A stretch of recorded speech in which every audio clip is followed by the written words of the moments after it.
आंकड़े या आंकड़ों के प्रकार। आंकड़े दो तरह के होते हैं। प्राथमिक आंकड़े निरीक्षणकर्ता द्वारा प्रत्यक्ष रूप से संकलित आंकड़े जो होते हैं उनको प्राथमिक आंकड़े कहते हैं। जो आंकड़ा संग्रह करता है वो खुद जाकर या खुद आंकड़ों का जब संग्रह करता है तो उस प्रकार के आंकड़ों को प्राथमिक आंकड़े कहते हैं। प्रथम बार संकलन किया जाता है इसलिए इनको प्राथमिक आंकड़े भी कहते हैं। जैसे प्रश्नावली और अनुसूची में इनको भरा जाता है। दूसरा प्रकार होता है द्वितीयक आंकड़े। पूर्व में प्रकाशित आंकड़ों का संकलन किया जाता है, दूसरी बार प्रकाशित होते हैं इसलिए इनको द्वितीयक आंकड़े कहते हैं। मतलब कि निरीक्षणकर्ता स्वयं इन आंकड़ों का संकलन नहीं करता है, किसी अन्य माध्यम से ये आंकड़े पूर्व में संकलित होते हैं उनको वो संग्रहण करता है। तो इस प्रकार के आंकड़ों को द्वितीयक आंकड़े कहते हैं जो किसी जैसे रिपोर्ट में हो, बुक्स में हो या कहीं अन्य प्रकाशित हो चुके हों। आंकड़ा संकलन की विधियाँ दो तरह की होती है। एक होती है पूर्ण गणना। पूर्ण गणना जो होती है जिसमें जितने भी आंकड़े होते हैं उन संपूर्ण आंकड़ों की जब गणना की जाती है तो उसको पूर्ण गणना कहते हैं या सेंसस मेथड भी कहते हैं, जिसमें हर अंतिम जो ऑब्जेक्ट होता है वहाँ तक पहुँचा जाता है। दूसरी विधि होती है प्रतिचयन या सैम्पलिंग मेथड, जिसमें कुछ सैंपल होते हैं, उनके आधार पे उनको बाकी जो ऑब्जेक्ट होते हैं उन पे जनरलाइज कर दिया जाता है। प्रतिचयन की कई प्रकार की विधियाँ होती हैं। एक नंबर जैसे रैंडम सैम्पलिंग या यादृच्छिक या प्रायिकता प्रतिचयन, इसमें भी कई विधियाँ होती हैं। रैंडम जो सैम्पलिंग की जाती है जिसमें कोई पूर्व निर्धारित नहीं होता, कोई पैटर्न नहीं होता, उस प्रकार की सैम्पलिंग को यादृच्छिक विधि कहते हैं। जिसमें एक नंबर होता है देव प्रतिचयन।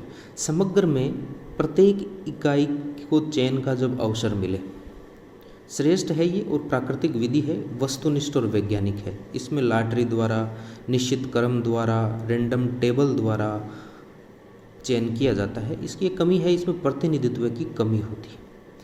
दूसरी है स्त्रीत देव प्रतिचयन। जब समग्र की इकाइयाँ अलग अलग गुणों वाली हों तो पहले वर्गों, खंडों या स्तरों में गुणों के अनुसार विभाजित करते प्रत्येक खंड से देव प्रतिचयन करते हैं। जब अलग अलग खंड बना लिए जाते हैं और प्रत्येक खंड से देव प्रतिचयन करते हैं। भौगोलिक अध्ययनों में ये ज़्यादा उचित है। तीसरा प्रकार है व्यवस्थित या स्त्रीत कर्मिक प्रतिचयन। किसी एक आधार पर इकाइयों को व्यवस्थित करके प्रथम सैंपल का चयन देव प्रतिचयन से फिर एक निश्चित क्रम में जब चयन किया जाता है तो उस प्रकार के प्रतिचयन को स्त्रीत कर्मिक प्रतिचयन कहा जाता है। इसमें संपूर्ण प्रतिनिधित्व की संभावना रहती है। नेक्स्ट है बहुस्तरीय देव प्रतिचयन। समग्र का विस्तार अधिक या बड़े क्षेत्र में हो, कई बार अलग अलग स्तरों को देव प्रतिचयन द्वारा चयन किया जाता है।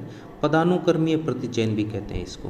भारत में राज्य, चयनित राज्यों में जिले, चयनित जिलों में तहसील और चयनित तहसीलों में गांव, ये पैटर्न हो तो उस प्रकार के प्रतिचयन को बहुस्तरीय देव प्रतिचयन कहा जाता है। दूसरी जो विधि है, पहली विधि थी यादृच्छिक या रैंडम और दूसरी विधि है गैर यादृच्छिक या नॉन रैंडम या गैर प्रायिकता विधि। इसमें क्या होता है, एक नंबर सोदस्य प्रतिचयन, पर्पज सैंपल। निश्चित उद्देश्य के अनुसार अनुसंधानकर्ता द्वारा निश्चित योजना बनाकर जब चयन किया जाता है, उद्देश्य युक्त होती है, तो इस प्रकार के प्रतिचयन को सोदस्य प्रतिचयन, सउद्देश्य प्रतिचयन कहते हैं।